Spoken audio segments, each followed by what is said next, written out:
Well, good morning. Thank you for coming today. Before I begin making my prepared remarks, which will be available to everybody when you leave, a copy of my prepared remarks, so you don't feel like you need to record it. But I would like to say, before I begin those remarks, that I do extend my sincere condolences to the family of Santo Garcia and Marcelina Garcia Perfecto.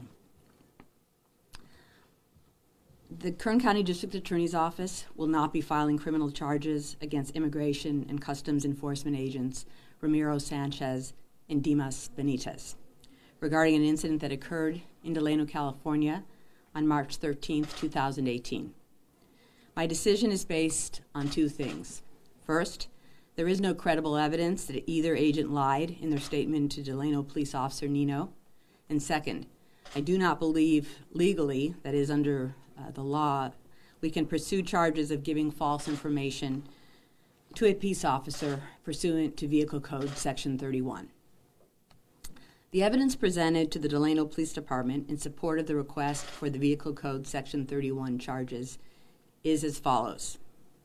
On March 13, 2018, Agents Sanchez and Benitez were conducting surveillance in Delano, California, when they observed an individual matching the description of a person that they were looking for. The individual, Santo Hilario Garcia, and a female, Marcelina Garcia Perfecto, entered a dark-colored Ford Explorer sports track along with a third person and drove away from an apartment complex. Both agents followed the Ford in separate, unmarked vehicles.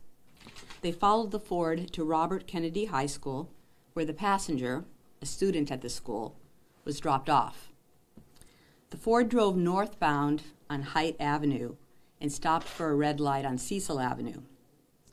When the light changed, the Ford turned westbound on Cecil, at which point Agent Sanchez and Benitez attempted a traffic stop by activating their emergency lights. The Ford yielded to the right and stopped. Both agents got out of their vehicles.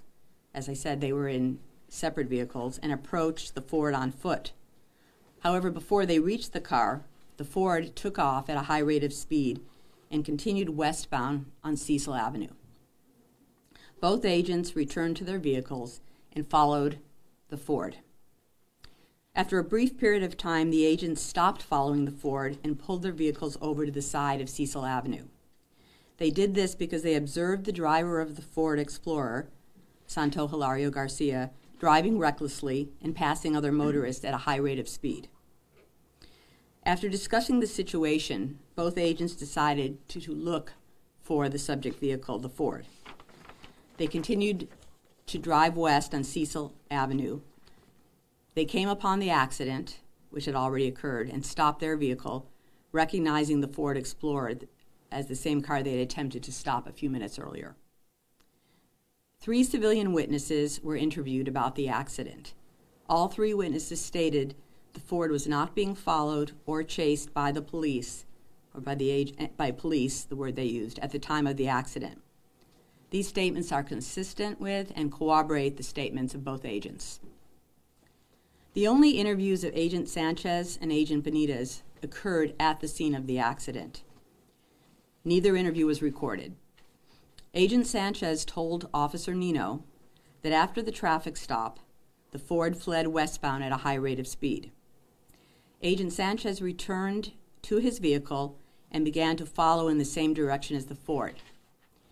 The statement that is attributed to him in the police report is, he was not in, quote, pursuit with emergency lights / sirens, unquote. Agent Benitez told Officer Nino that he followed behind Agent Sanchez, stating that both vehicles, his and Officer Sanchez's, were obeying all laws / regulations, and they were not in, quote, pursuit, unquote.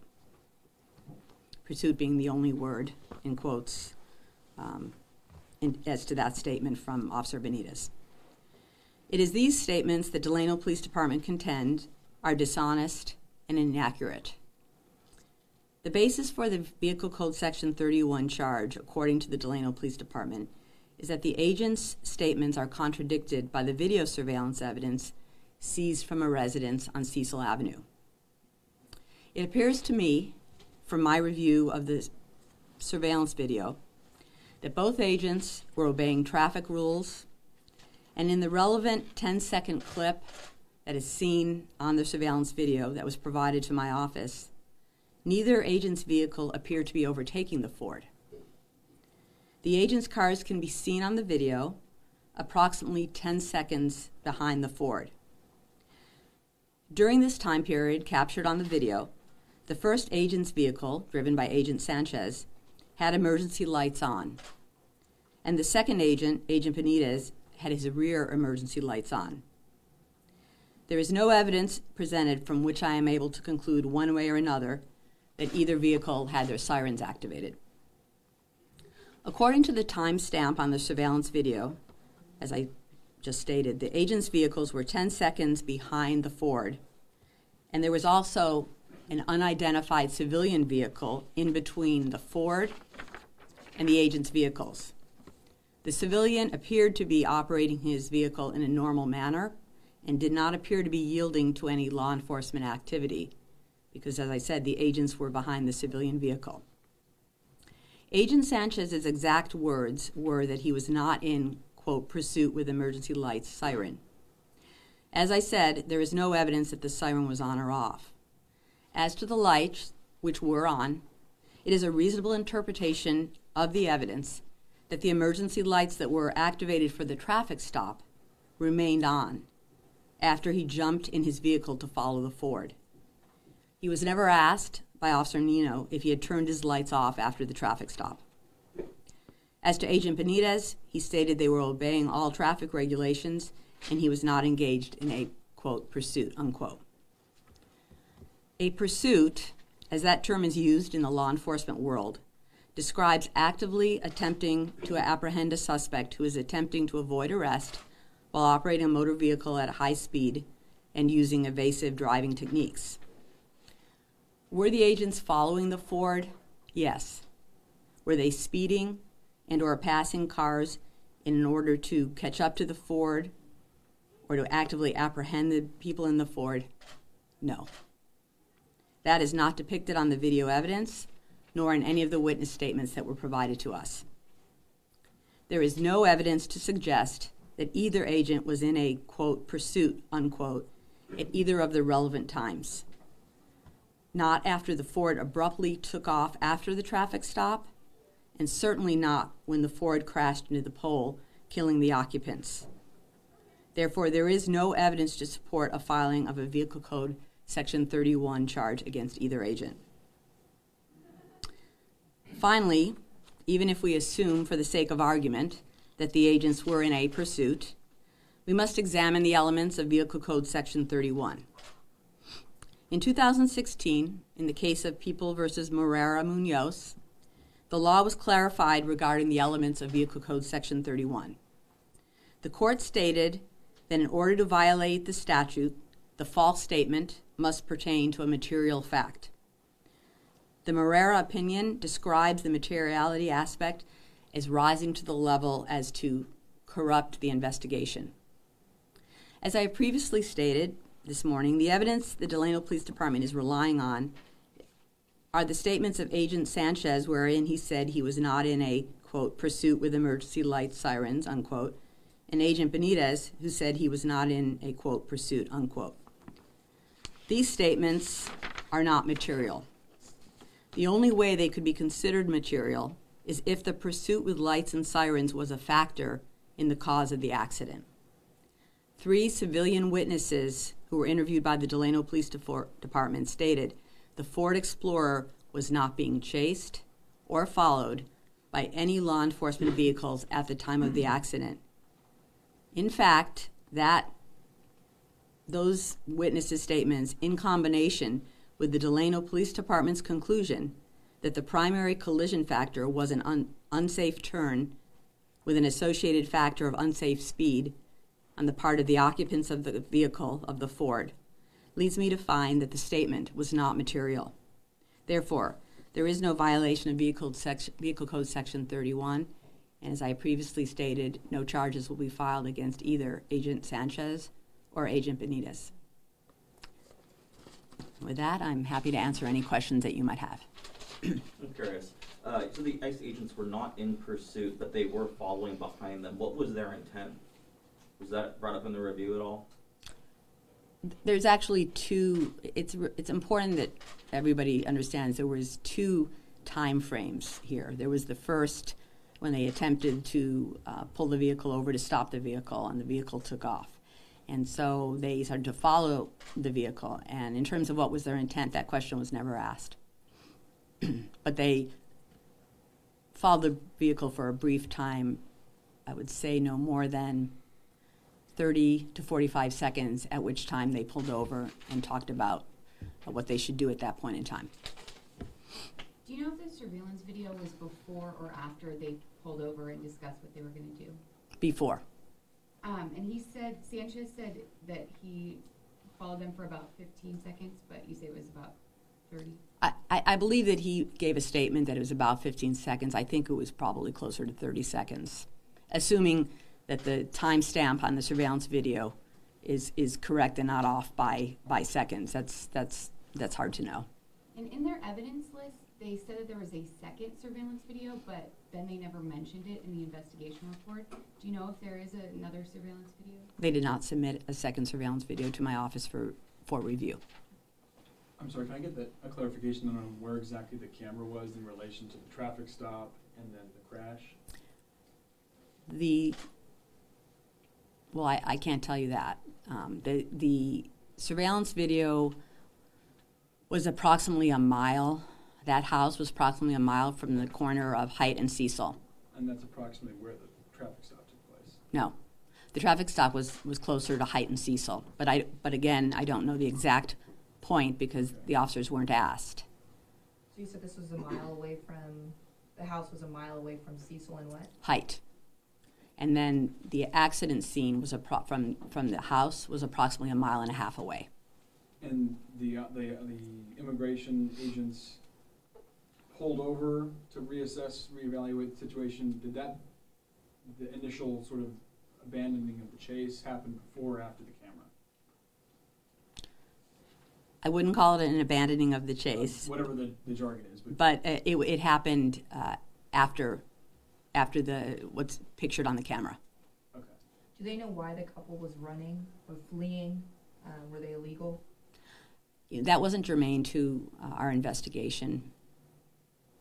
We would, in other words, we would assess this charge whether they were legally in the country or not legally in the country. So in terms of assessing the whether to be able to file a VC-31, that just isn't important to our decision. So you don't have that information whether or not they were, because you guys didn't look into that, is that what you're saying? I believe I know the answer to that, but that's because it's been reported in the media. I have no personal knowledge of that, and that wasn't contained in the Delano Police Department reports. The only information, it would be speculative for me to at this point or any point actually to state why they might have been fleeing law enforcement. Okay. You had mentioned that Detective Nino never asked if the lights were turned off after that initial stop. So is it pretty normal for police departments to turn something over, like with this little, I guess I don't know if it was as thoroughly investigated or if you can speak to that as far as getting this turned over to the DA? Getting the case turned over to the DA's office to see for charges, because it seems like you're saying that Detective Nino never asked if the lights were turned off. So was there never, I guess from the start there was never enough to do anything with this case, right? Based on what you found. My opinion is based on the evidence that was submitted to us from the Delano Police Department. I can only state there's no information in their reports indicating that they interviewed the agents about a number of things. But as our burden in every case is to convince a jury beyond a reasonable doubt. But in this case, putting that aside for a moment, we can talk about the law and requiring a material misstatement, which it's clearly not a material misstatement. So, you talked about what constitutes a pursuit, and I know from the police report it seemed like the ICE agents referred to not pursuing with emergency lights due to ICE's policy. regardless of whether or not that violated what we consider to be a pursuit, does that violate ICE's definition of a pursuit? You'd have to ask them. I'm not, I don't have the policy, and that's not available to me, so you'd really have to direct that to ICE. Can we get the surveillance video from the district attorney's office? That's not ours to provide. If the Delano Police Department chooses to release that, then that would be the agency to ask. All our material goes back to Delano, the reports and the video, and then whatever they decide to do, it's up to them. You mentioned that the Delano Police Department thought that the statements that ICE agents made to their officers were dishonest. What has been your level of communication with them, and what are they must have referred this to your office for a reason, right? Well, when I mention it's dishonest, it's in their report. It's in the summary. That's what they called it, dishonest. And I've had, other than briefly speaking with the chief to tell him of my decision this morning, I've had no contact with the officer. That's normally how we would handle a case. We make our filing decisions based on the four corners of the reports. We've asked them to provide us with some additional information, which they did, in terms of logs and that type of thing. I guess I feel confused about the conclusion, because wasn't it to find out if the vehicle code was violated if the agents knowingly presented false information? And the information that they presented was that they were not pursuing with lights flashing. So if it was determined that they were, how does that not violate the code? Well, as I indicated, the code requires it be a material misstatement. And the 3 civilian witnesses who were interviewed indicated that there was no law enforcement present at the time of the accident. They didn't see any law enforcement vehicles. And so that corroborates the statement of the ICE agents that they pulled over, that they discussed what to do, and then they continued traveling along Cecil Avenue and came upon the accident. So it's not a material misstatement, but I think that so that's why the vehicle code isn't violated. That's what the law requires. That requirement isn't met. So the witness statement trumps the surveillance video then? The surveillance video was taken before they pulled over. It's really important to make that distinction. There's 2 periods of time. They pulled over, and then at some time, however many seconds passed, they continued to drive along. They were following them, but again, pursuit has a technical meaning in the law enforcement, so I don't believe there's really evidence to suggest there was a pursuit, because had there been a pursuit, I think they would have been speeding, trying to pass the civilian who was in between them and the Ford, and they didn't attempt to do any of those things. So when he says he was not in pursuit, you can parse the statement, or you can interpret it in the way it was said. He said he was not in pursuit with lights and sirens. Benitez never said anything about lights and sirens. But in Sanchez's statements, if you look at the statement, I think from his perspective, it wasn't a false statement, because he was not in pursuit with lights and sirens. He didn't say I didn't have my lights on. He said he was not in pursuit with lights and sirens. So you need to look at take it in context rather than out of context. Yeah, so Well, sorry. go ahead. He was next. Yeah, Go ahead. Lisa, Mhm. what was the length of time between the collision and the time that ICE agents arrived at that scene? I don't know. Was it a matter of seconds, minutes? I don't think it was seconds, because there were 3 911 calls, and they didn't come from the ICE agents. Okay. Rate of speed, I wonder? The speed Or- limit I'm sorry. Yeah, speed limit and then rate of speed for the two ICE agents, and approximate rate of speed for the 2 crash victims. That's not indicated in the report. In the report, the Delano Police Department came to the conclusion that the occupants of the Ford were speeding. That was the associated cause of the crash. This was a horrific crash. So the speed limit on Cecil is 60. So they were driving faster than 60. There's no indication in anything I reviewed to tell us how fast the ICE agents were driving. Can you clarify one more time what was seen in that video, since you, or at least your agents have seen it? Was there one red light on in the front of the car? Was there yellow lights blinking in the back of the car? Could you tell from the video? Was it red and blue lights flashing? Was there audio? Could you hear whether there was sirens or not? Can you kind of, because we probably won't see that video, and neither will the public, so you can kind of clarify exactly what was in that video. No audio. That's why I said there could be no determination drawn one way or another about sirens being on. What you see when it comes into the frame, this is a residence on Cecil, and they have it, the camera directed towards Cecil Avenue. So you see a car that appears to be the Ford, that appears to be driving very quickly, and so it's in. You see that car at,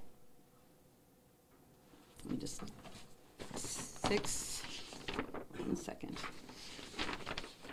You see that car at 6:48 a.m. and 42 seconds. Then you see another car, that's the unidentified civilian, and then you see what we believe to be are the two ICE agents at 6:48 and 52 seconds.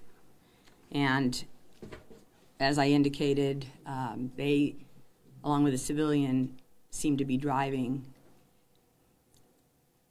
at a lesser speed than the Ford, although it's impossible to determine miles per hour or anything other than to say the speed limit on that stretch of road is 60 miles per hour. And the lights? Yeah, what did the lights look Yes. like? It's the Yes. The lights on Agent Sanchez's car would be the front lights. They have, so these are unmarked vehicles, and they were two Jeeps.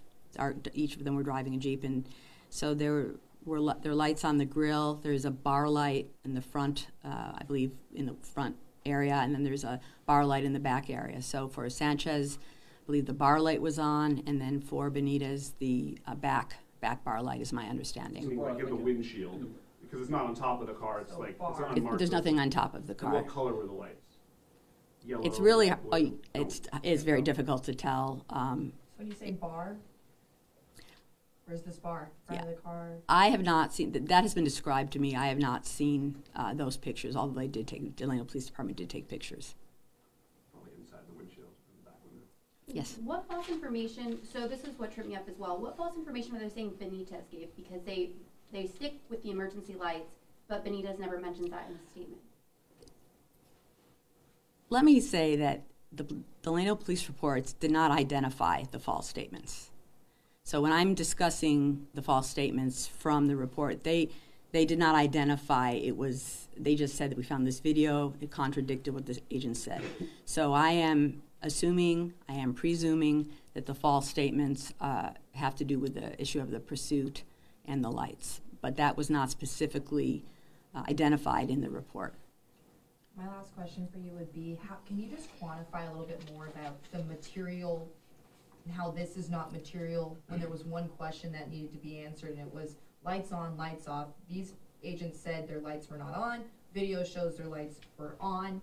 That was that was what was a decision factor. So basically, how did you come to the decision and quantify it for me as if I'm a 5-year-old and I need to understand what quantifies something as a material in this case and why that's not considered material? Because everything else you said it like 3 different times and I still can't understand why this is not considered material. So well, the materiality has to do with if it related to the cause of the crash.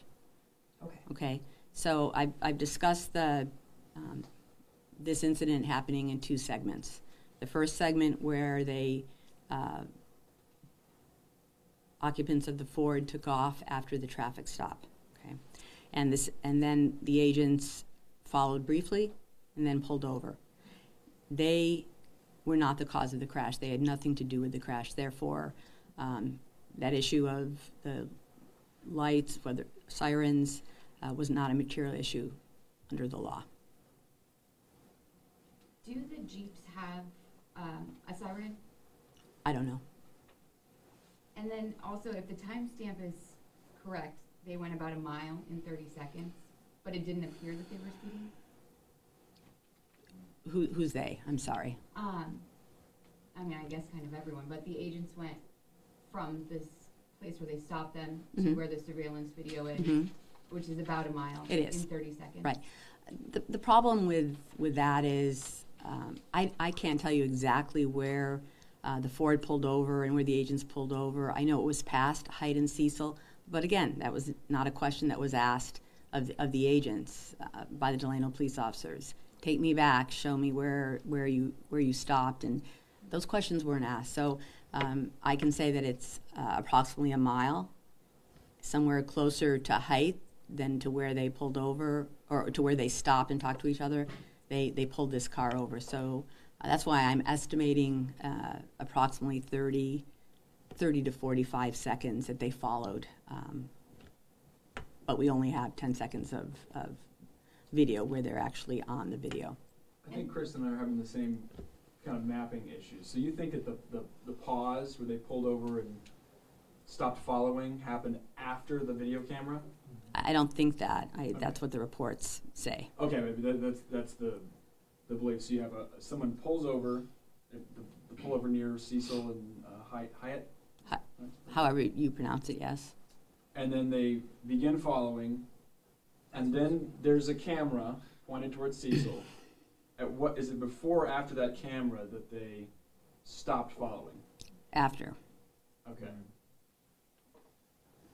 They pulled over. And so they said they pulled over about 15 seconds, which you think must have been longer than 15 seconds I do. because of the duration that they traveled. I do. Okay. And you think that that was probably a difference of 15 to 30-ish seconds? I realize it's a guessing game. Yeah, I mean, it depends on a lot of factors that I don't have the answers to, but I'm estimating 30 to 45 seconds. So, camera here, they stop here before the camera. No. They stop after the camera. Right. Okay. And then witnesses, and then crash site, if we're driving farther to the west? I think the witnesses were actually, I'm not sure what your question is.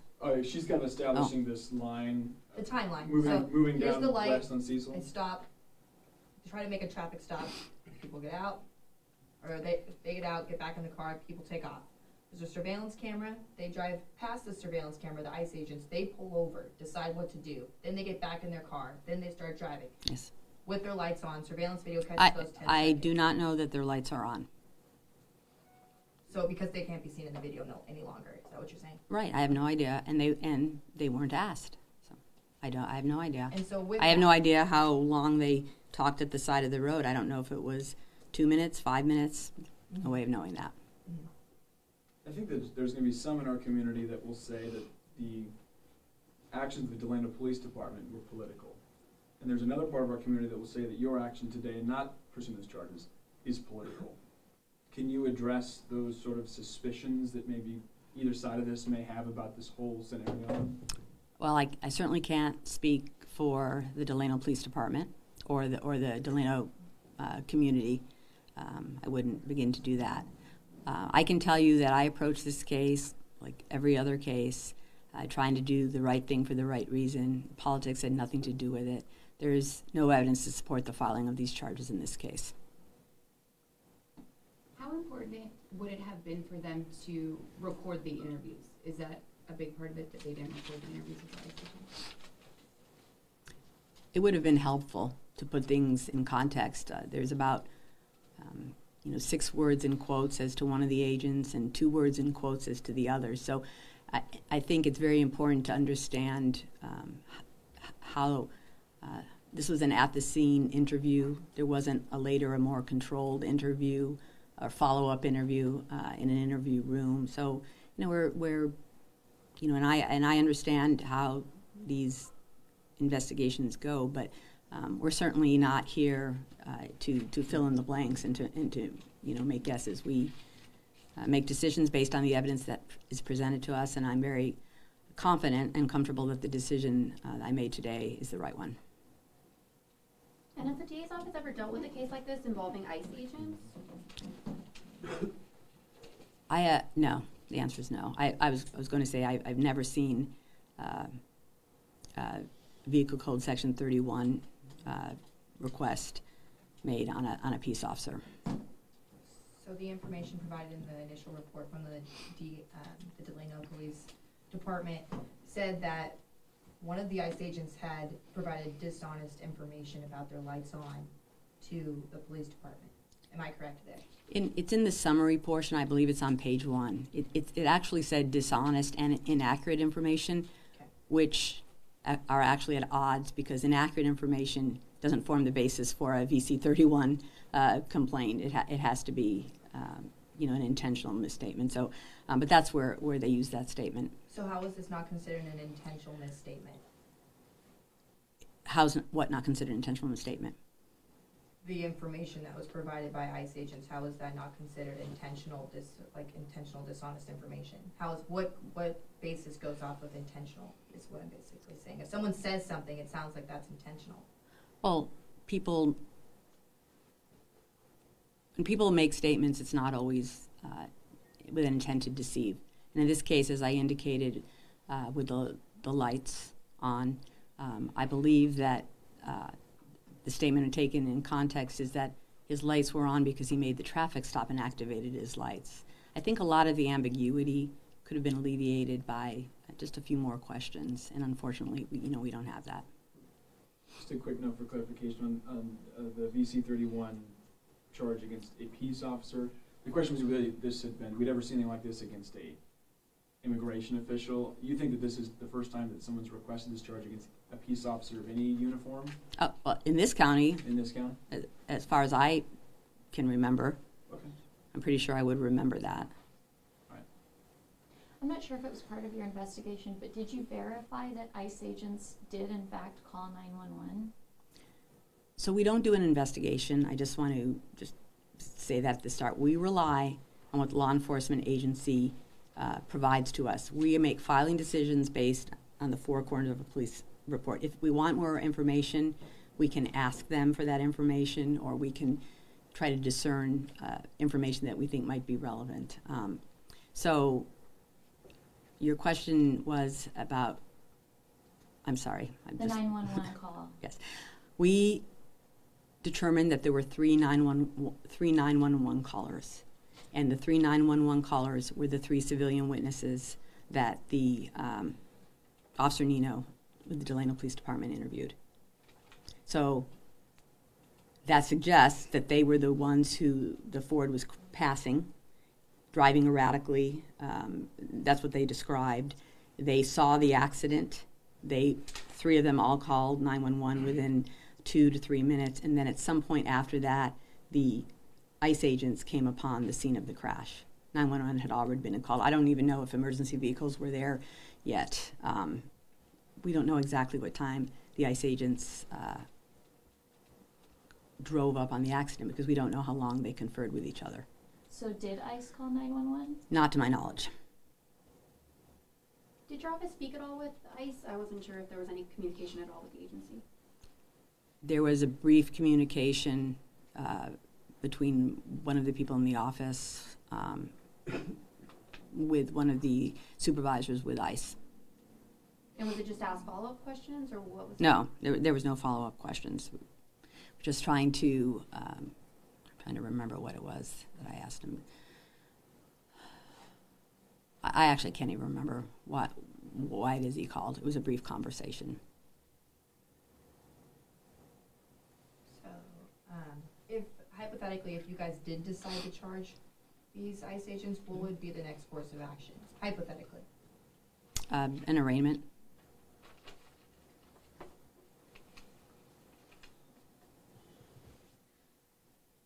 Is that it? I have a question about an unrelated case. Vicente Benavides Figueroa, and your decision not to retry this case. Is it possible for us to get a comment from you? After this is over, that'd be fine. Okay, great. Yeah. Thank you. Mm-hmm. All right. Well, thank you, everybody. I'm sorry. Sure. By any chance, do you have any information as far as the ICE agents? Where are they from? Bakersfield, or are they some from a different area, Fresno, or do you guys have by any chance that information available? I don't. You know? I don't. So, I'm sorry, another It's all right. question, the last one, I promise. It's okay. So the surveillance video would have been in a different area, like more than the 30 seconds, 45 seconds. The situation would have been different, right? Because pretty much the chart that they're claiming that the ICE agent actually lied about being in pursuit with the lights. So it would have been more than say like a minute and a half, probably, that you guys would have proven that the lights were on. Like I said, the situation would have been different, right? I'm not sure I understand your question. Okay, so practically what you're saying with the charges is that the ICE agents were in pursuit of this couple, and then pretty much you believe it's not enough of a proof because you cannot tell if because of the distance, you cannot tell if the vehicle was actually it was before, right? The 30 seconds. Yeah. I'm sorry. Yeah, I'm just not sure what you're asking. Yes, the video surveillance was before they pulled over to discuss their plan of action. I want to make. Go ahead. Yeah, sorry. I want to make sure I'm absolutely clear here. So lights were definitely on while they were following, but what this really hinges on is the definition of pursuit, because they were not speeding, and they were not overtaking civilian cars. I think it's clear that they were not in pursuit. Okay. But again, if you parse the statement, you separate the word pursuit from not in pursuit from with lights and sirens, then you can parse it and make anything you want of it, I suppose. But it seems very clear from the evidence I reviewed that there was no pursuit. Thank you. So in the surveillance video, you can make out that there were lights on the vehicles. Yes.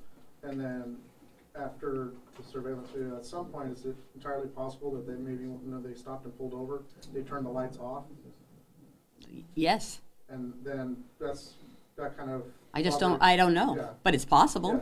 Yeah, that goes in line with what the witness statements are, because they said they didn't see them in pursuit with lights and sirens. Yeah, they didn't see them. Yeah. They weren't following them. Yeah. At the time of the accident, they didn't see any police vehicles. 3 different witnesses who are not related to anybody in this case. So we look at all the evidence, just like we do in every case. Can you just say again what the definition of pursuit is? That's in the statement that you'll have, but it's. I'm not saying it's. I mean, if you accept ICE's statement on this issue, they weren't in pursuit either. That's what they say, right? Because the policy of ICE is not to be in pursuit, so that is consistent. But the statement that I gave was that a pursuit describes actively attempting to apprehend a suspect who is attempting to avoid arrest while operating a motor vehicle at high speed and using evasive driving techniques. So that's not I'm not saying that's the definition everybody uses, but I think it's an accurate and fair definition. Okay. Thank you all for coming.